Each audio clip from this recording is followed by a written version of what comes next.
3.000 ettari di prosecco in più nei prossimi 3 anni. Cresce la domanda di Prosecco DOC e il Consorzio di tutela ha deciso così di ampliare la superficie di vigneto coltivata a glera e destinata alla denominazione di origine controllata. Questo aumento della superficie è legato a una effettiva necessità di mantenere in equilibrio quello che è la domanda e l'offerta. Noi abbiamo avuto un'evidenza in seguito anche a un'annata difficile nel 2014,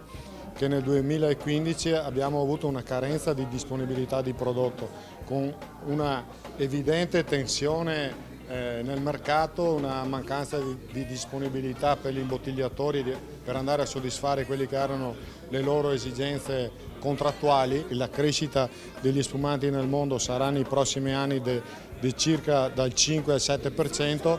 e questo ci ha fatto così andare ad stabilire che l'incremento nei prossimi 3 anni possa essere del 15%, che sui 20.000 ettari vengono appunto questi 3.000 ettari che daremo come aumento di superficie. Solo lo scorso anno l'area del Prosecco DOC, che abbraccia 9 province tra Veneto e Friuli Venezia Giulia, ha prodotto 2,6 milioni di ettolitri imbottigliati. Il potenziale produttivo della vendemmia 2016 in Veneto è stimato in oltre 3 milioni di ettolitri, ma la prospettiva per il 2019-2020 è di 3,78 milioni di ettolitri, pari a oltre 500 milioni di bottiglie di Prosecco DOC. Un obiettivo messo a punto con gli esperti di Nomisma e del Centro Interdipartimentale per la Viticoltura dell'Università di Padova e condiviso con gli enti regionali di riferimento, che hanno pubblicato un bando che privilegerà la coltivazione biologica e le nuove imprese. Sono 3.000 ettari che vengono distribuiti in 3 anni fino al 2017 in Veneto e in Friuli Venezia Giulia. 600 ettari in Friuli,